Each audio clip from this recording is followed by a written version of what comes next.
moi, je suis correct avec tous mes frères. Vous voyez? Mais quand ce qui m'a fait un peu mal, c'est que aucun Ivoirien n'a participé à l'édition d'une Bible. Personne. Donc, ça me fait mal quand vous attaquez la Bible et qu'ils répondent. C'est pas toi qui as écrit. Hein? C'est pas toi qui as écrit. Moi, je lis et je comprends à ma manière. Je dis ça, je ne suis pas d'accord. Mais toi, tu es d'accord. Où est le problème? Il y a un problème? C'est embêtant. Moi, si tu me dis je suis vilain, je ne réponds pas. Parce que je ne me suis pas créé moi-même. Mais celui qui m'a créé là, s'il entend, tu as affaire à lui. C'est lui que tu le traites de mauvais potier. Ou bien? Mais pourquoi les pauvres ne même pas répondre? Et c'est ça qui est embêtant pour les hommes de Dieu. Un homme de Dieu, ce n'est pas quelqu'un qui s'emporte. On dit ne dormez pas avec la colère. Mais à moins de dire qu'ils sont chauds, un homme de Dieu, c'est pas comme ça. Mais aussi, c'est l'éducation. Hein? Chacun de nous a donné une famille, hein, c'est l'éducation. Servir Dieu ne veut pas dire qu'on est. Hein? Allez, qu'est-ce que vous voulez savoir le soir? Je pense que devant ces deux rendez-vous individuels, il a mis merci aujourd'hui. Je pense que chacun sera à l'aise. Individuellement poser sa question, ça a été la condition. Donc ils ne vont pas mélanger comme ces deux supports différents, intelligent et puis ça m'a dit.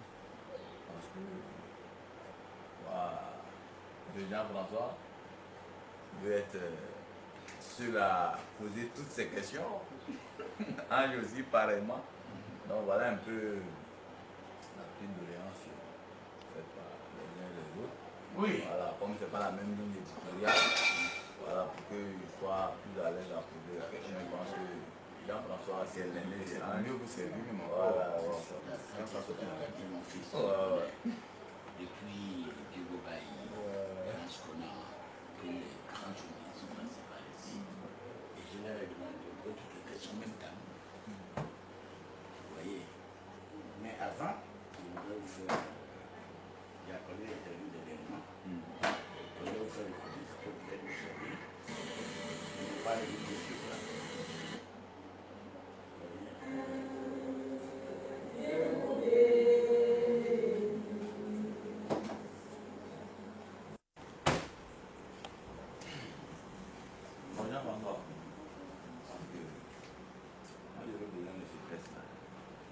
Ah, moi je le présente ça personnellement. c'est sûr qu'il y en a des Après, on va finir avec. Jean-François, c'est l'un des hommes forts de Star Magazine. Ouais. Moi, même mes amis des trucs à Star.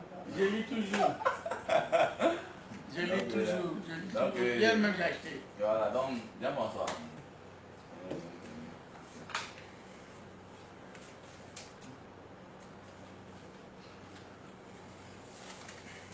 Bonjour, c'est Eugène Premier. Bonjour Jean-François. C'est vrai que vous avez parlé tout à l'heure de votre nom en état civil. Si vous pouvez, par exemple, nous le rappeler. Je m'appelle Loès Esmen Eugène Premier. Quel âge? 64 ans, né le 24 mai 1947 à 10h à Trècheville. On vous présente, pourquoi vous appelez Seigneur Eugène Premier? C'est mon nom, je vous ai dit à l'état civil. Donc c'est marqué sur votre acte de naissance. Mais bien entendu, regardez mon acte de naissance, mon permis de conduire, partout. Ah, moi, beaucoup de gens pensaient que c'était quand même un peu potentiel. Mais ils pensent seulement. Mais ils ne viennent pas à la source, ils pensent. C'est malheureux de penser. C'est malheureux de penser ainsi. On vous présente un peu comme l'un des polémistes au cœur de l'Église. Tout ce que vous dites est sujet à controverse. Pourquoi? Écoutez, je pense que les gens pensent que tout est sujet à controverse. La Bible est à la portée de tout le monde. Chacun lit la Bible. Moi, j'ai trouvé des erreurs. J'ai trouvé des controverses. et je les dénonce. Vous avez lu, ça vous a plu, c'est sans faute, mais je n'ai pas à aller contre vous.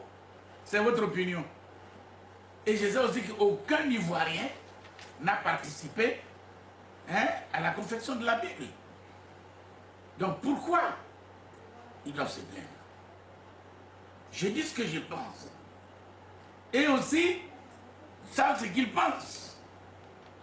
Je sais seulement que la Bible a été écrite en Afrique, en Égypte, précisément à Alexandrie. Ça, je sais. Mais qu'est-ce que tu dis cela? Mais ça, tout le monde le sait. Tout le monde, même vous êtes jeune, c'est vrai, vous êtes jeune. Sinon, c'est la vérité. Personne ne vous dira le contraire. Même ceux qui ne sont pas d'accord avec moi sur mes phrases, d'après eux, ceux-là vont confirmer que la Bible a été écrite en Afrique. Et pourquoi est-ce que vous avez dit il y a quelque temps que la Bible est truffée de faux? Par exemple, vous voyez, lorsque le traducteur met Dieu n'est pas représenté ce qui est dans les cieux. Or, quand on parle des cieux, on parle du monde céleste. Dieu n'est pas fou pour dire à l'homme ne représente pas ce qui est dans les cieux, puisque là, on ne voit pas. Le commun des mortels ne voit pas. Donc Dieu ne peut pas recommander à quelqu'un de ne pas représenter ce qu'il ne voit pas. Mais, il aurait dû écrire dans le ciel de Boaké, le ciel du Sénégal, le ciel de Korogo. Et là, on ne dit pas les cieux, on dit le pluriel. Du ciel, c'est les ciels. On ne dit pas les cieux. Donc vous comprenez? Voilà ce qui me fait dire cela. Vous n'avez pas eu des réactions au niveau de vos compères, des autres congrégations, par exemple? Bon, j'ai lu un article de mon grand frère Djemou, mais ça ne m'a rien dit, parce que c'est mon frère, on se connaît. Et c'est lui qui doit me répondre, c'est normal. Ah bon? Et vous dites que vous ne servez pas la Bible. Vous avez dit ça? Je n'ai pas dit je ne sers pas la Bible, j'ai dit je ne lis pas la Bible. D'abord, pourquoi servir la Bible? Je ne lis pas comme un perroquet. Je ne retiens rien. Mais quand j'ai besoin de voir ce que mon prédécesseur, Abraham, Noé, Jacob, tous ont fait, je me réfère à ce livre pour voir ce qui s'est passé. Mais Jésus-Christ lui-même n'a pas connu la Bible. Il ne l'a pas lu. D'ailleurs, vous voulez que je vous dise, Jésus n'est pas chrétien. Jésus n'a jamais été chrétien. Et Jésus ne sera jamais chrétien. Qu'est-ce qu'il était alors? Il est judaïste, il était judaïste. Il est né judaïste. Vous l'avez vu lire la Torah. Hein? Là, les gens ont contesté aussi. Tout ce qui est la vérité est contesté. Rappelez-vous de celui qui a dit que la terre tournait. Vous le connaissez? Galilée. Il a été tué. Mais en définitive, la terre tourne. Donc tout ce qui est vérité en matière de contestation. Donc j'ai premier. Je suis toujours content même de ceux qui contestent. C'est pour cela qu'il faut lire la Bible comme un livre d'histoire selon vous. Oui, vous savez, je vais vous dire une chose. D'abord, la Bible est un livre saint. On ne doit pas l'étudier et brandir dans les marchés, dans les bus, partout. Et il y en a même qui deviennent fous. Vous comprenez? J'ai besoin de savoir qu'est-ce qu'Abraham a fait. J'ai fait appel à la Bible. J'ai besoin de savoir qu'est-ce que Jésus a fait. J'ai fait appel à la Bible. Pour ne citer que ces deux textes. Abraham et Jésus. Et les deux n'ont pas connu la Bible non plus. Même si le Christ, lui, a vu la Torah. Vous comprenez? C'est tout à fait important. Dans votre congrégation, est-ce que vous êtes proche de l'Église catholique ou des assemblées de Dieu des autres congrégations? Je suis proche de l'Église catholique parce que je suis catholique. Je meurs catholique. Et l'Église catholique, c'est mon souffle. Mais je ne suis pas obligé de suivre la loi de l'Église catholique si cette loi ne vient pas de Dieu. Donc en réalité, c'est ce que vous êtes rébellé contre l'Église catholique en créant votre congrégation. Vous savez, je ne suis pas prêtre. Je suis un laïc catholique et non un prêtre.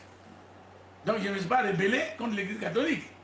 Vous me direz, je me suis rébellé contre la religion musulmane? Non. La religion musulmane, également, a connu la Torah, comme Abraham et les autres. Par exemple, le grand-père, le père, le prophète Mohammed, et tous étaient des judaïstes.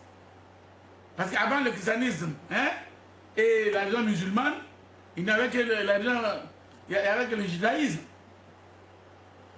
Voilà, donc je me suis rebellé contre personne. C'est pour ça que je n'ai pas créé une autre religion. Je suis un révélateur. Je suis un médecin. Et je suis un assassin de Dieu. Vous êtes donc prêt à tuer. Un assassin de Dieu. Vous êtes donc prêt à tuer pour ceux qui Comment? Vous êtes donc prêt à tuer pour ceux qui ne servent pas le Seigneur? Je suis donc prêt à tuer pour ceux qui veulent tuer tous ceux qui sont bons.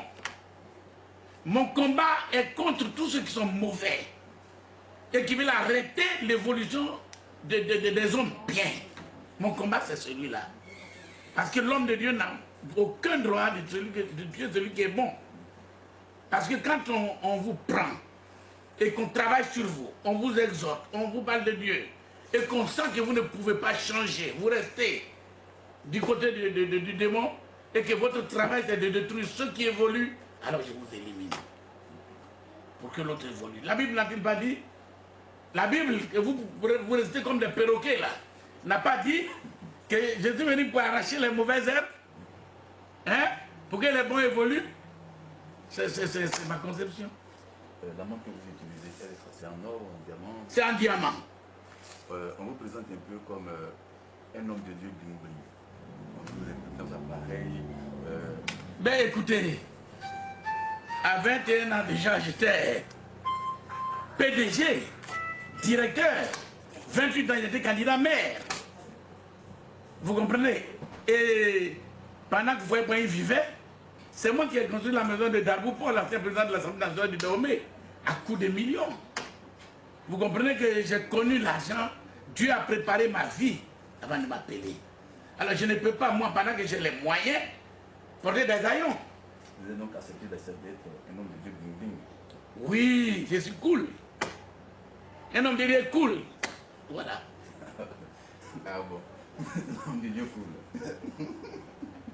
D'accord. Tout ce que Dieu veut, c'est le bonheur de chacun de nous. Or, un homme de Dieu qui pleure tous les jours, il peut faire le bonheur de qui? Il peut faire le bonheur de qui? Or, moi, je connais la vie. Je sais que les jeunes qui sont devant moi ont besoin de moi.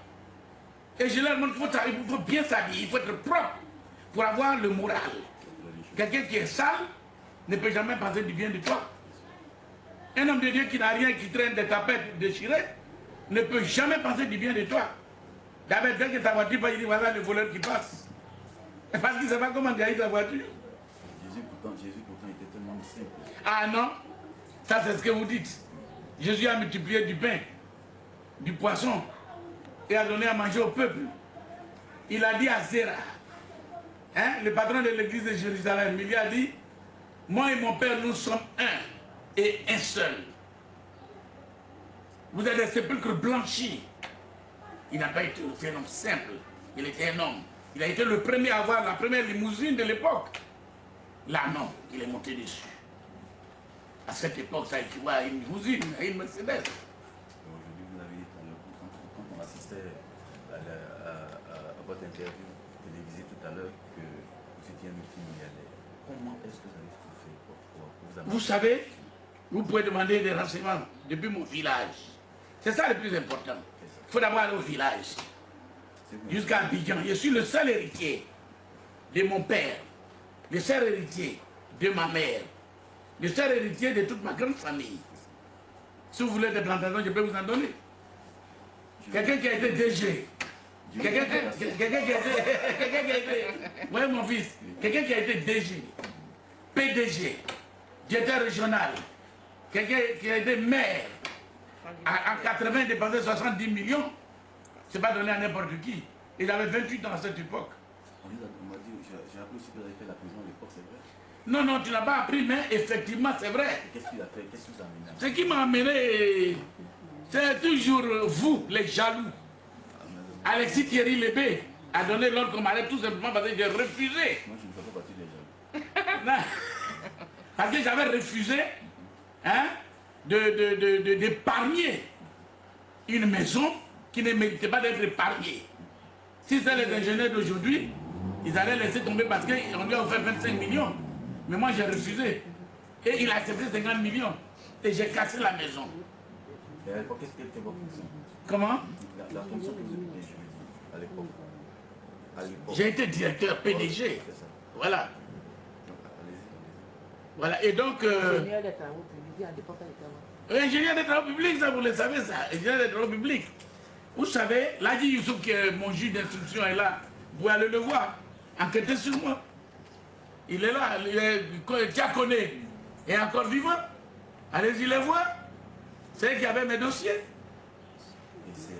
J'ai été libéré sans problème. Et c'est en quelle année? En 82. Et c'est ce qui vous a inspiré pour être un homme de Dieu? Non. La prison? C'est justement vers fin 82 que le Christ m'a apparu, comme je vous vois face à face. Il m'a dit, tu es venu sur la terre, tu t'es trompé de mission. Ce n'est pas pour être un homme politique, mais c'est pour travailler pour mon peuple. Je l'ai vu comme je vous vois. Il m'a donné une soutane, des habits et tout, un livre. Cela encore, je peux vous les présenter. Vis-à-vis. Le commun des mortels ne peut pas croire. Mais ça, c'est une cuisine intérieure. Et donc, à partir de 83, j'ai commencé ma mission. Bientôt 30 ans de sacerdoce. Et depuis 30 ans de sacerdoce, personne ne m'a accusé de fraude. Aucun journal n'a écrit le moindre mal contre moi. Parce que j'ai été éduqué par un père qui était censé être chef du village et qui m'a donné une ligne de conduite à suivre. Ma force, c'est l'humilité, le respect des autres, la bonté, l'amour du prochain. Vous voyez, moi, il m'a donné un terrain. J'ai construit avec mes frères. J'ai logé tous ceux qui travaillent avec moi. Parce qu'ils n'ont pas le droit de payer maison à Abidjan. Ils n'ont pas le droit de payer lumière et courant à Abidjan. Pendant qu'ils prient. Sinon, s'ils ont des problèmes, ils ne pourront pas prier normalement. C'est pour cela que tout homme de Dieu a le droit de bien lire la Bible. C'est si boire de Dieu. Car Jésus a dit, je suis venu pour que mes brebis aient la vie et qu'elles aient en abondance. Vous êtes marié à 2 femmes? Je suis marié à 2 femmes. Or, quand j'étais ingénieur, et non pas quand j'étais... Légalement, n'est-ce pas? Légalement. Et même ça, je l'ai dit plusieurs fois. Comment vous faites vous êtes un homme de Dieu? Vous savez, allez-y sur Internet. Vous allez découvrir que la loi n'avait pas été abrogée. Jean Gervais a pris un décret. Quand on va à l'école, on apprend un peu la juridiction. N'est-ce pas? C'est une erreur de l'administration. Bon, est-ce que la loi, De vous marier à 2 femmes. est-ce que la loi peut, écoute-moi bien, la loi votée peut être annulée par un décret? Ah, souvent, il arrive aussi d'abroger aussi des lois. Tant mieux, à vous de regarder si c'est abrogé, nous on est mariés. C'est une erreur de l'administration, par exemple. Il n'y a pas, bon, écoutez, une erreur de l'administration. Je sais seulement que l'administration ivoirienne est lente. Je vais vous dire une chose, jeune frère. Faites l'expérience. Mariez-vous demain. Hein? Attendez 2 ans après. Prenez une autre femme. Mariez-la encore légalement. Allez-y tirer votre extrait de naissance. À votre lieu de naissance. Ils ne vont jamais écrire marié avec. Et vous continuez de vous marier. Voilà la loi, voilà l'administration. On change un peu de sujet, on entre un peu dans la vie politique. Comme on sait que vous êtes un homme de charisme, nous sommes dans la crise ivoirienne actuellement. Que pensez-vous des hommes politiques? Je ne les aime pas. Laurent Gbagbo, Laurent Gbagbo, particulièrement? Non, eux tous, les 4 hommes, Les 4 grands leaders. Il y a quel grand leader qui? Laurent Gbagbo, Alassane Ouattara, Soro Guillaume, M. Henri Konan-Bédié. C'est ceux-là qu'on pense. Bon, Soro, il est jeune. Il peut encore rester dans la course. Vous avez dit que vous ne les aimez pas, pourquoi? Mais parce que l'homme politique n'est pas juste. Quelle que soit sa manière, quelle que soit sa piété, la politique c'est l'art de tuer. La politique c'est l'art de mentir en Afrique. Ce que je voudrais vous dire, je peux aller jusqu'à me mettre à genoux, hein, pour demander pardon aux 3 leaders. S'ils peuvent vraiment dégager pour laisser les jeunes évoluer. Ça, c'est mon opinion. Est-ce que la Côte d'Ivoire a-t-elle tourné le dos au cycle de violence? Mais la violence est née avec l'envie. La violence est née avec l'envie. Et regardez une chose, tout à l'heure je vous disais que si ceux qui viennent vers nous ne sont pas à l'aise, quelqu'un qui a faim n'est pas un homme libre, on a dit. Écoutez bien, le pauvre est toujours en colère. Le pauvre, il est toujours en colère. Et donc, tant qu'il y aura beaucoup de pauvres, il y aura beaucoup de violence. C'est tout ce qu'il faut. Et qui soutenez-vous dans les prochaines élections? Comment se tenir dans cette... Bon, si une femme se présente, je soutiens la femme telle que Wabel Jacqueline. C'est la seule femme. Parce que j'aime les femmes. Et j'aime la Sainte Vierge. À cause de la Sainte Vierge, la Mère de Dieu, alors je soutiens la femme qui se présente. Donc selon vous, c'est elle qui va gagner les élections? Bon, à elle de regarder face, de se mettre face à la croix. Si elle regarde bien la croix, les 3 personnes le passera. Même s'ils volent. Même s'ils trichent, je précise.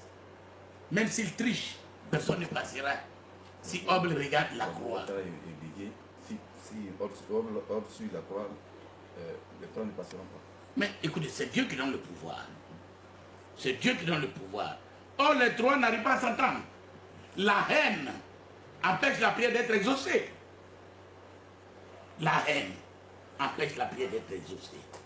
Et tant que les 3 seront haineux, hein, les uns contre les autres, ben, tout est bloqué devant Dieu. Justement, vous avez dit tout à l'heure qu'ils sont vieux et ils doivent disparaître. Est-ce que vous pouvez nous donner ça? Ben, j'ai 64 ans. Or, ce sont mes grands frères. Ils sont pas vieux? Ou bien ils sont pas vieux? S'ils sont vieux. Gabriel a dit qu'ils sont vieux? Non, pas du tout. Moi, j'ai 64 ans là. Ma première fille a près de 50 ans. Alors, ils sont vieux. Et un vieux, il ne court pas trop, il va mourir au pouvoir, c'est pas normal. Vous avez parlé tout à l'heure de Nipa Diaby. Nipa Diaby. Non, ça c'est une autre histoire. Ok. Je vous dis, bon, ça c'est une autre histoire. Parce que bon, ce que je sais, j'ai 2 faces. Dans ma promenade, je vous croise. Si vous avez déjà tué quelqu'un pour vous enrichir, sachez que vous mourrez des œufs qui suivent. Mais si vous êtes bien, non seulement vous avez la longévité, vous avez le bonheur, vous avez tout. Et c'est comme ça que Dieu m'a créé. Quand vous avez rencontré Nipa Diaby, c'était comme ça. Bon, moi je n'ai pas croisé Nipa Diaby. Je ne l'ai même pas croisé. D'accord, donc on laisse ça. C'est parce qu'on causait de ça quand il était assis. Bon, c'est pas ça, je ne l'ai même pas croisé même. Dernière question, ça veut dire que je ne suis pas de cette planète, je suis pressé de quitter cette planète. Oui, c'est-à-dire le gros problème de l'homme, c'est ça. L'homme ne sait pas d'où il vient. Mais moi, je ne suis pas d'ici. Je ne suis pas de la planète Terre. Je suis du monde céleste. Vous croyez que depuis les 30 ans, si je dormais sur votre planète, les gens ne m'auraient pas déjà éliminé? C'est parce que je dors de l'autre côté tous les jours et je reviens le matin. Tous les jours. Je ne dors pas ici. L'autre côté, c'est où ça? Dans l'au-delà, dans les cieux, dans le monde céleste. C'est là que moi je réside. Si vous voyez ma vie là, elle est belle. Tout est en vitre. Ça n'a rien à voir avec ici. Ici, hein, ce qui vous plaît, vous cherchez des petites filles, vous cherchez les femmes partout, vous croyez que vous faites la vie. C'est une vie sans vie. C'est une vie sans vie. Aujourd'hui, mon travail, c'est de prier pour que la Côte d'Ivoire est la paix. Et je suis là-dessus depuis des années. Mais demandez Landry Coran.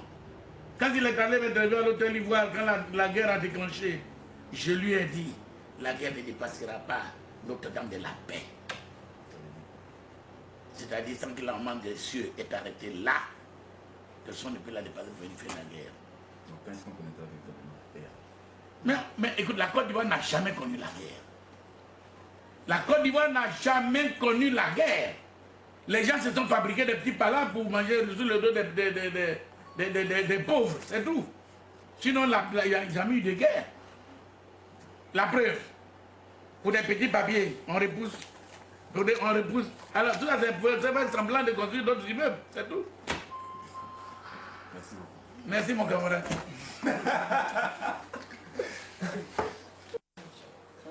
Il y a des questions qui reviennent, on va faire la visite. Ah bon? Mais la répétition est pédagogique, c'est ça? La répétition est pédagogique, donc on va faire des visites.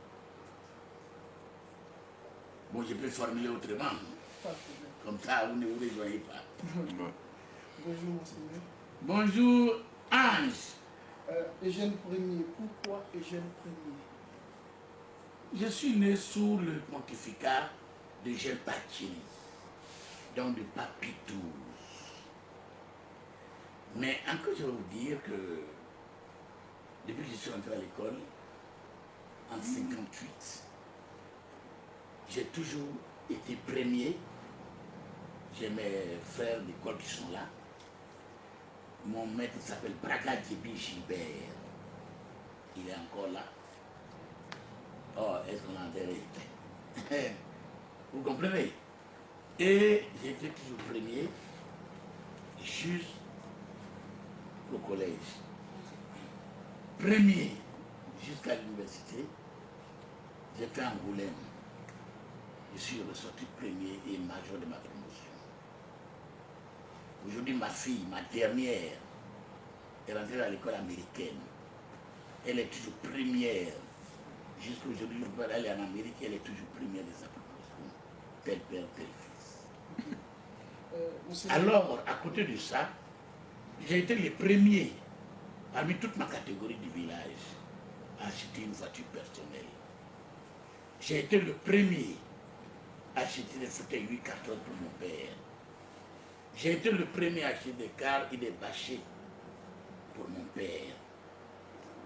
J'ai été le premier à acheter une voiture personnelle pour mon père, aller en Brousse et à Dabo. Et donc c'est pour vous dire que partout je suis premier, unique en mon genre. Ce nom ne vous vient pas du Seigneur Jésus? Non, le nom qui me vient du Seigneur Jésus, c'est Seigneur. Le nom qui me vient du Seigneur Jésus, c'est le mot Seigneur qui veut dire Monsieur. Mais malheureusement là aussi, il y a même des hommes de Dieu qui disaient, ben, il s'est fait appeler Seigneur, mais c'est où le Dieu? Ils n'ont qu'à aller le jour de la résurrection au cimetière. Lorsque Marie-Madeleine était arrivée, il a confondu le Christ qui était arrêté au gardien du cimetière. Il a dit Seigneur, en s'adressant au gardien du cimetière. Et l'église de lui dit Marie, elle s'est ressaisie. Elle a dit, t'as pas vu où on a mis le corps de mon maître? Donc c'est Jésus que Marie-Madeleine a appelé maître. Et c'est le gardien des cimetières qu'elle a appelé Seigneur. Vous voyez que les gens sont incultes. Et c'est eux qui trouvent que nous on est incultes. C'est ça le problème. Même les hommes de Dieu refusent qu'ils m'appellent Seigneur. Alors ça veut dire monsieur, chef de famille, comme Abraham, hein? Comme à l'Ancien Testament on appelle tous les peuples de famille Seigneur. Ça n'a rien de logique. Okay. Il me semble que vous avez fait la prison. Est-ce un hasard? Si oui, qu'est-ce qui a déclenché cette mise en détention? Vous savez, l'histoire, je l'ai mis dans les livres. Hein? Vous l'avez vu? Tout est dans les livres. Vous voyez, quand vous êtes bouillant, vous voyez, voilà ma photo là-bas, en 80, j'étais candidat aux élections, j'avais 28 ans à cette époque. Et tous qui sont en bas, ce sont ceux que je draine. Vous voyez bien? Et donc, les gens savaient que je devrais gagner nécessairement. Et voilà qu'Alexis Thierry, qui avait des problèmes avec moi, hein, quand il était mon ministre de la construction, a donné l'ordre qu'on m'arrête. Et Nyambo Gabriel, qui était secrétaire d'État au Rang-sur-Os, m'a fait arrêter. Et Ladji Youssouf, qui était mon juge d'instruction, et Diakoné, qui était mon procureur de la République, tous étaient dans les lots et j'ai été arrêté. Mais Dieu merci, la justice ivoirienne a dit la loi et j'ai été libéré sans être limité. Okay. Mais après ce moment, vous êtes devenu homme de Dieu. La question est de savoir, est-ce que vous croyez en Jésus-Christ?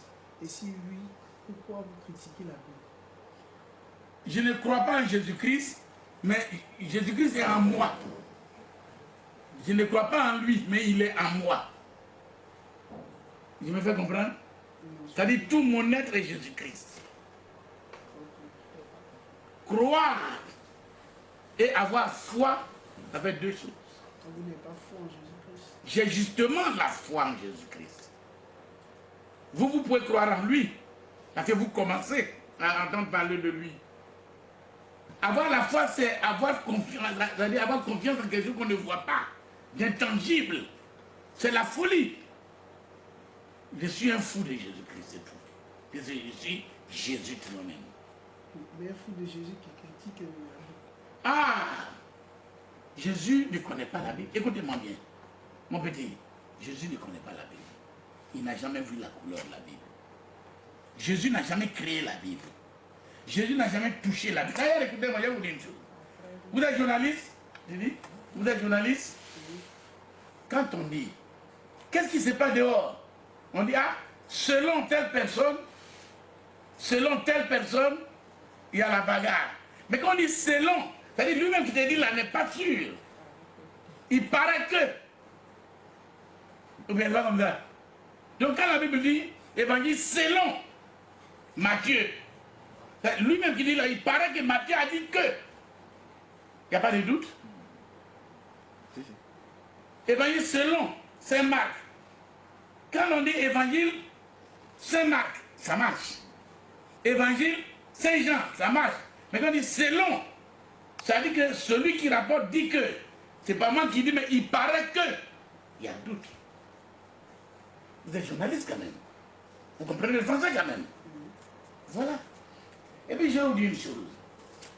Dans l'Ancien Testament, sur la montagne du Sinaï, quand Dieu disait à Moïse, déchausse-toi, car là où tu viens est un lieu saint. Mais littéralement, les théologiens bombardent ça à la masse et croient que la chaussure que moi, l'homme, j'ai créée, j'ai fabriquée là, si je vais vers Dieu, ça peut gâter le travail, même ça peut tuer Dieu même. Il faut savoir que je suis même plus fort que Dieu. Ce n'est pas la pensée de Dieu. La pensée de Dieu n'est pas la pensée, n'est pas notre pensée. Et notre pensée n'est pas la pensée de Dieu. Dieu voulait seulement dire à Moïse, puisque avec les pharaons, tu as eu des démêlés, avec Ramsès, tu as eu des démêlés, ton cœur est rempli de haine. Avant de t'approcher de moi, enlève la saleté que tu as sur ton cœur, enlève la haine qui ressemble à quelqu'un qui porte chaussures et qui ramène des saletés, et qu'on ne peut pas rentrer dans une maison avec des chaussures pleines de caca ou pleines de saleté. Donc nettoie ton cœur et approche. C'est ce que Dieu voulait dire. On parlait du cœur. Mais là, littéralement, vous croyez que c'est chaussures? Ou bien? Merci. Okay. Qu'est-ce que vous mettez en cause, au fait, par rapport à la Bible? Je viens de vous donner des exemples. Est-ce parce que des hommes ont écrit la Bible ou bien c'est l'interprétation de... Je vous l'ai toujours dit, même depuis le début. J'ai dit que je ne... Plus de moi, je lis la Bible. Quand je veux regarder ce livre d'histoire, je vais regarder qu'est-ce que mon patron a fait, qu'est-ce qui paraît. Mais c'est l'interprétation. Regardez comment je viens de vous interpréter la chaussure au mont Sinaï. Comme je viens de vous dire que les évangiles n'étaient pas directs avec ceux qui les ont confessionnés. Mais il paraît que c'est long. Vous comprenez bien? Est-ce que vous comprenez bien? Il faudrait qu'ils lisent et qu'ils viennent qu'on discute. Ok. Vous avez défrayé la chronique cette semaine avec la Bible est un fait le faux. Qu'est-ce qui justifie cette affirmation? Vous revenez sur les mêmes questions. Je suis rusé comme un serpent.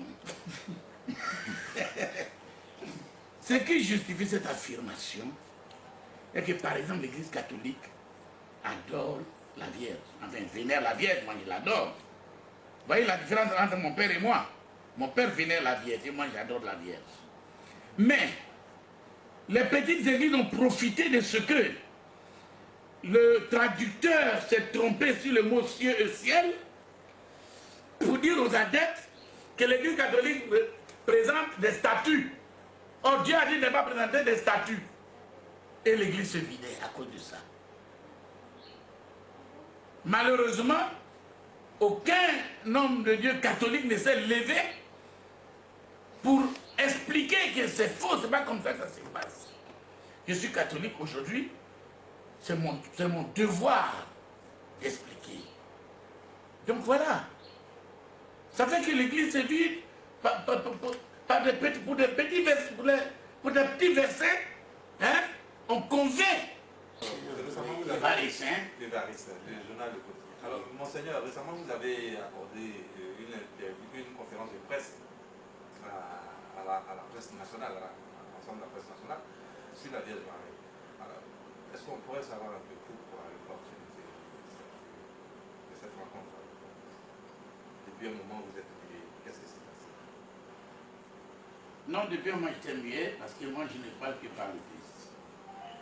C'est quand il m'avait donné l'opportunité, quand les révélations avaient dit que je pouvais parler, et c'est ce qui a fait que j'ai demandé une conférence de presse, parce qu'un homme de Dieu ne doit suivre que son maître. Parce que nous vivons par lui, et un élève doit toujours vivre par son maître. Et vous avez remarqué, j'ai accordé plusieurs interviews, et j'ai même accepté l'invitation du Grand Nord, où j'ai passé un message aux jeunes et aux électriciens. Puis j'ai reçu également le chèque du Sénégal. Puis après j'ai reçu certaines églises évangéliques et puis bon, tout ce que je veux. Bon, c'est vous qui êtes l'avant-dernier, parce qu'après ça j'ai reçu encore 2 autres journaux. Mais oui, vous avez dit que j'ai accordé l'interview. Évidemment, vous savez, ça m'embêtait beaucoup qu'une mère qui souffre, son fils, même en temps normal, une mère qui souffre son fils, l'enfant passe d'abord 9 mois dans son ventre, elle a les courbatures, elle a toutes les maladies, et puis quand l'accouchement s'approche, tout le monde est inquiet, est-ce que l'enfant va pas emporter sa mère?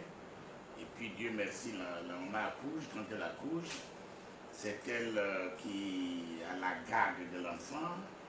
Hein, l'enfant urine, il fait toutes les choses sur elle. Elle s'inquiète pour sa nourriture. La nuit, c'est elle qui ne dort pas. Et puis voilà que cette mère-là est bafouée, rejetée par des hommes nés des femmes également. Je ne peux pas, c'est une torture pour moi. Je ne pouvais pas me taire. Surtout que je connais la vérité sur ma mère, et je l'appelle ma mère. Surtout que je connais la vérité sur ma mère. Si le Christ ne peut pas venir se défendre, moi je suis prêt à défendre. Et c'est pour ça que j'ai accordé l'interview pour signaler réellement qui est cette femme. Vous voyez, d'abord ce que je vais omis de vous dire ce jour-là, c'est que Anne et Joachim, qui seront les grands-parents de Jésus, n'avaient pas d'enfants. Et dans leur vieillesse, et comme c'est à l'accoutumée chez les Israéliens, le grand-père de Jésus, comment il s'appelle, Joachim, est allé déposer son offrande devant le temple. Et un nommé Ruben que je peux appeler traité d'impoli, lui dit, mais tu n'as pas de postérité en Israël. Pourquoi c'est toi qui déposes toujours les offrandes avant les autres? Ça a affecté le vieux Joachim. Et il est allé, il a pris ses troupeaux et il est allé en brousse. Et c'est pendant qu'il était là-bas qu'un ange est venu dire à Anne, sa femme, Dieu vient t'accorder la grâce. Tu es enceinte. Cet ange retourne lui dire là-bas où il était, ta femme a conçu. Et pendant que Anne partait à la rencontre de son mari, pour lui annoncer la bonne nouvelle, lui aussi revenait. Et dès qu'elle a vu son mari, Joachim lui a dit, la stérile a conçu. C'était un miracle. Pour dire qu'elle-même, la Sainte Vierge elle-même, n'a pas été conçue par les relations conjugales. Les conjugales, je voulais dire. Donc vous voyez qu'elle aussi a été conçue sans rapport conjugal. Donc l'enfant est né et... Vous dites? Pas de voix céleste. Pas de voix céleste. C'est pourquoi, comme ils avaient promis faire un enfant et remettre au temple de Jérusalem, Joachim a demandé, c'est la suite que vous avez connue, c'est la suite que vous avez, voilà. Vous avez reçu le test. Voilà, très bien. C'est la suite que vous avez connue. Monseigneur, on va enchaîner sur un sujet qui préoccupe vos concitoyens, les Ivoiriens dans l'ensemble. Vous avez sorti un ouvrage dans lequel nous avons pris connaissance de cet ouvrage-là. Et vous avez sauvé le président. Comment est-ce que ça s'est passé? L'ouvrage en parle. Pourquoi vous et Jean Premier, comment ça s'est passé? Vous l'avez sauvé, cette histoire. D'abord, le président Fourboyi, sa femme vit encore. Si sa femme ne vivait pas, je n'allais pas en parler. Sa femme vit. C'est elle qui m'a contacté, Madame Tolbert, parce que son mari avait des difficultés. Et c'est comme ça que, bon, nous sommes devenus des amis. Maintenant, le général Tani était l'aide du camp du président Fourboyi. Et moi aussi, c'était mon fils spirituel. Et c'est un monsieur, vous savez, il est à Caen. Il est très bien. Ils allaient donc sanctifier sa maison avec mon groupe. Et il me disait, ah, il y en a qui est au blindé. Il dit, pourquoi on envoie là-dessus? Pourquoi l'Aki au blindé? Parce qu'il faisait la politique au sein de la prison. C'était à quelle heure? C'était en 92. Et j'ai dit, mais l'animal n'est brute que là où il est attaché. Alors, je vais voir le président Fourboyi. Donc, en sa qualité d'aide de camp, il a pu demander l'audience. Le président Fourboyi m'a reçu. Et je lui ai demandé de faire sortir le président Gbagbo parce que s'il ne le fait pas et que ce monsieur trouvait la mort, alors il sera accusé international. Parce qu'au début, il y a beaucoup d'hommes de parti, mais il a refusé de le faire. Et moi, j'essaie de lui montrer où il essaie d'avoir des difficultés. Et comme il est à Caen, je suis à Caen, il m'a compris. Et il m'a demandé d'aller voir le président Foulogo. Moyen était là, hein. Moyen était là, lui aussi il est vivant. Oui, il était là, il a assisté à notre entretien. Et puis, bon, quand ils allaient maintenant chez Foulogo, celui qui m'a créé un peu de problèmes, quand il ne voulait pas faire sortir Gbagbo, je lui ai dit non. Que moi, je ne connais Gbagbo ni l'Adam ni Ève, ni l'Ève. D'abord, mes parents sont PDCI. Mes grands-parents, mes parents, mon père, tout le monde. Et donc moi, je ne connais Gbagbo ni l'Adam ni l'Ève. Mais je suis aumônier national de toutes les prisons civiles de Côte d'Ivoire. Et donc mon devoir était de fouiller les dossiers et voir qui a été arrêté injustement. Et donc tous les magistrats de cette époque, vous connaissez très bien. Et c'est comme ça que on est venu, on a décidé de me laisser aller en prison. Et quand j'ai rentré dans la prison, le président Babou Dido, avec ses amis, Et il y a un de ses amis qui a dit, ah mais voilà, le Seigneur est là, il voulait te voir. J'étais avec trois de mes collaboratrices. Et il nous a reçus dans la prison, à la bibliothèque nationale, à la bibliothèque de la prison civile. Et je lui ai posé le problème, il demanda au téléphone, il devait te dire, tu seras libéré, tu vas retrouver tous tes droits, et ne t'inquiète pas du tout, et que tu seras... Il n'y a pas de problème, ne t'inquiète pas pour ça. Il était tellement heureux qu'il m'a demandé d'aller voir Simon et lui donner la bonne nouvelle. Et vous allez voir Simon. Arrivé là-bas, Simone était avec Odessoye. Et j'ai donné le message. Elle se plaignait même. Parce qu'elle avait son truc là au cou, nerf là au cou. Et puis elle dit non, mais. Il a dit non, il n'y a pas de problème, ma fille. Vous serez président, mais pas aujourd'hui. Il faut pas avant 30 ans de lutte. Voilà. Elle dit oh, mais 30 ans, c'est trop long. Il dit c'est le prix à payer. Mais ce qui est sûr, ça va aller. Mais quand vous serez président, vous allez m'oublier. On arrive ensemble. Elle était là, hein, elle était là. Saint-Thérèse de l'Enfant Jésus, mon chargé de mission, était avec moi. La mère supérieure était avec moi. Il y a Marguerite Marie également qui était avec moi. Donc on arrive et puis on est parti. Et c'est sur le pont Fouet-Boigny, après le remote là, j'entendais Gbagbo parler sur la centrale numéro 1, comme il disait, j'ai lutté. Ça fait aujourd'hui 30 ans de lutte. Et on veut voler ma victoire. Je dis voilà. La prophétie, c'est compliqué. Voilà. Alors, ainsi donc, vous avez aidé par les voies du Seigneur à faire sortir. Bien entendu. Oui. Alors, et puis ensuite, quelles sont vos relations avec? Non, mais moi, vous savez, j'ai fait la volonté de Dieu. Je ne le connaissais pas avant. Mon devoir, c'est de sauver un homme, et je l'ai fait. Donc, je n'ai pas cherché à avoir des relations avec lui. Mais c'est plutôt lui qui disait à Atteinte Patrick Grégoire, qui est un des professeurs de sa femme, et celui qui était là, professeur agrégé en grammaire. Comme il se retrouvait, il disait, ah, maître pour un magistère, je vais aller voir maître, mais comme on est rassemblé, je suis un peu occupé, mais dès que j'ai le temps, je vais le voir, et à tel venir me faire le compte rendu. Et jusqu'à ce qu'il soit président. Alors, en tant que guide spirituel, grand chef religieux, quel pour qu'il soit président de la République? Il est président, ça va faire 10 ans.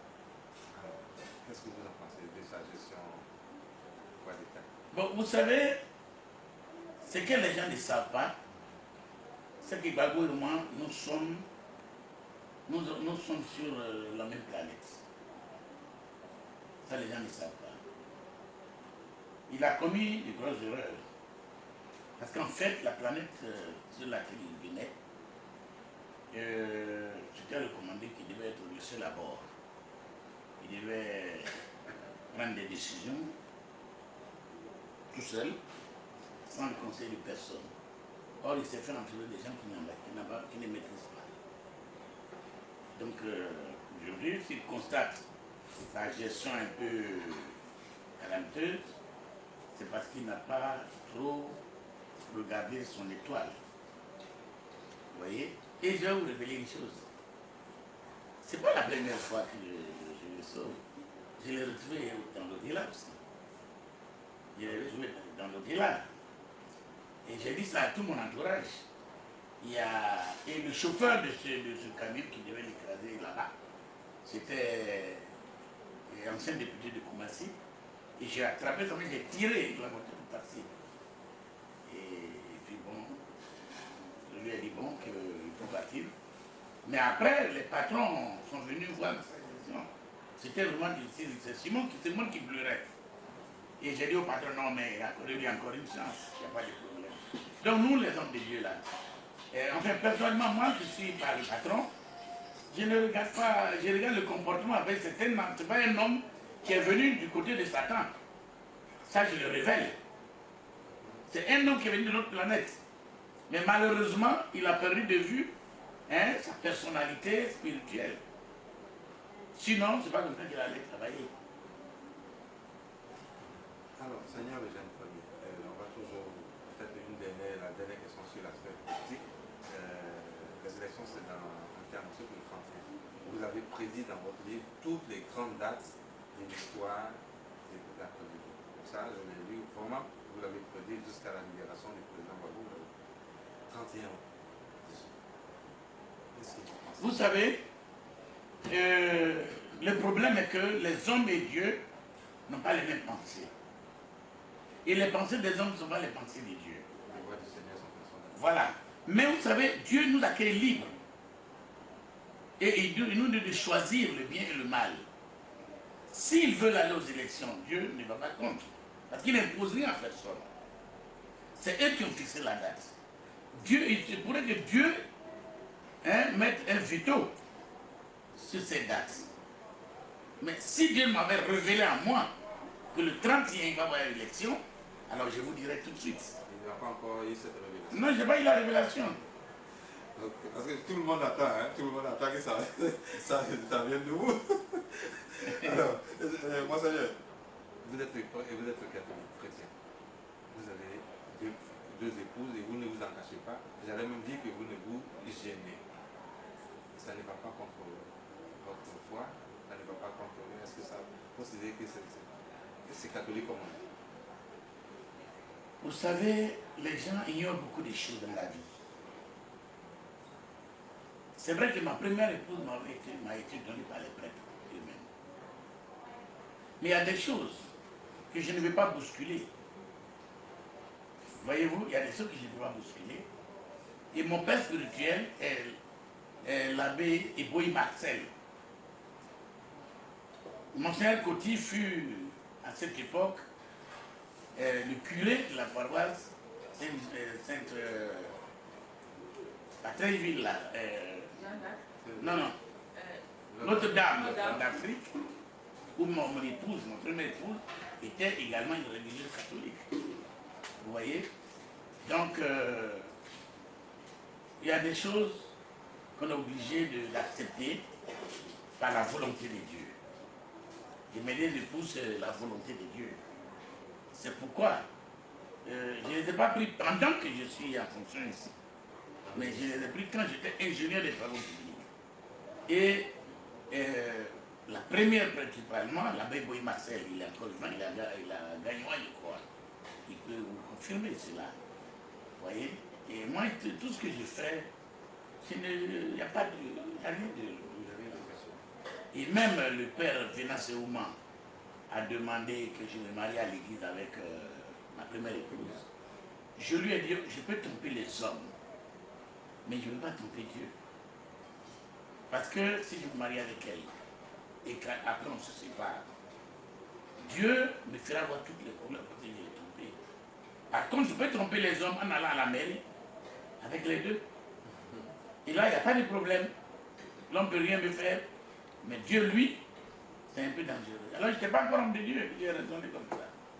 Aujourd'hui, nous avons 36 ans de mariage et nous n'avons jamais discuté un seul jour. Même pas un seul jour. Et vous arrivez chez nous, vous ne saurez pas qui est l'enfant de qui. Tous les 11 enfants, si on ne vous dit pas tel est l'enfant de tel, vous ne pouvez pas le savoir. Dans tous les cas, tous sont réussis. Et toutes les deux sont heureuses. Donc, si Dieu m'a donné une femme, je peux aimer une pour moi et prendre. Et Dieu ne peut pas me dire pourquoi. Surtout que ce n'est pas lui qui m'a donné. Surtout que j'ai eu ces deux femmes-là avant qu'ils ne viennent. Donc, vous voyez qu'il ne peut pas me dire de laisser les deux.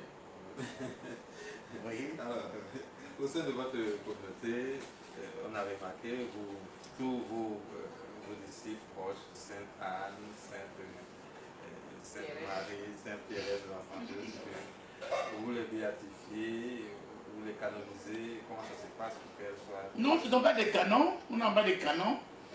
L'Église catholique a canonisé ses saints. Et je suis un bon catholique.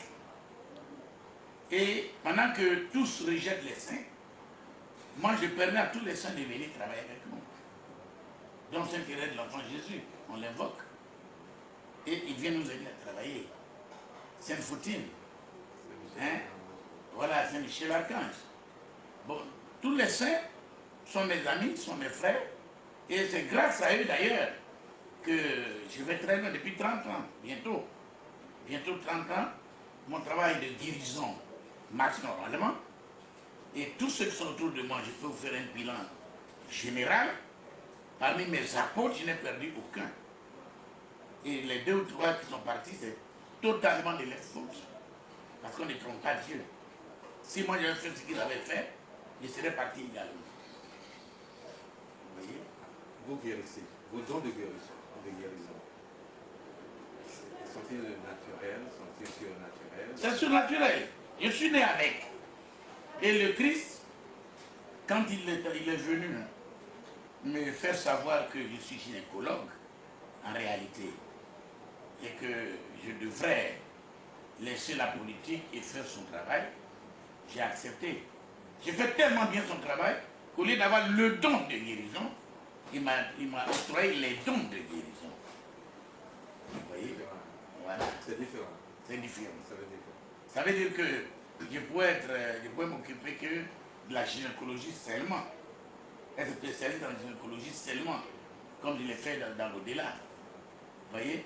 Mais comme il sait que je prends le travail au sérieux, j'ai même installé un hôpital. Donc il a préféré me montrer les dons de guérison.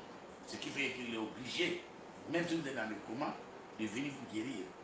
Chaque fois que je l'appelais, chaque fois qu'il y a un problème, il dit, mais ton monsieur, il y a un problème. Il vient et il est guéri. Voilà, c'est pour que les malades ne soient pas abandonnés à eux-mêmes. Parce que, voyez-vous, il y a des gens qui vont dans les stades et qui prient. Ils disent, je suis guéri. Après, le pasteur disparaît. On ne les retrouve plus. Et la maladie revient. On ne sait plus où aller trouver ces gens-là. Alors que moi, je suis sur place. Même quand vous sortez d'ici, ça ne va pas vous venir, je suis encore là. Parce qu'il ne faut pas dénigrer Dieu. Dieu qui a créé l'homme doit avoir son hôpital. Vous voyez? Et les hommes osent avoir des hôpitaux. Et Dieu qui a créé l'homme et qui sait où il a mis chaque pièce, hein, dans le corps de chacun de nous, lui n'a pas d'hôpital. C'est pas normal. C'est que se trouve l'hôpital de Dieu. Bien entendu. Dans le monde entier. C'est le seul hôpital de Dieu. Dans le monde entier. Et donc ici on guérit le sida, par exemple. Le sida n'est pas une maladie grave. Le palu est beaucoup plus grave que le sida. Depuis que l'hôpital est installé, depuis 1983, nous n'avons vu personne d'entre nous mourir de sida jusqu'à maintenant. Et ceux qui en avaient, ils venaient. C'est comme toute autre maladie. On les guérissait et puis ils battaient. C'est tout. Donc vous guérissez le sida ici. Mais le sida n'est pas une maladie, je le répète. Ce n'est même pas une maladie grave. Devant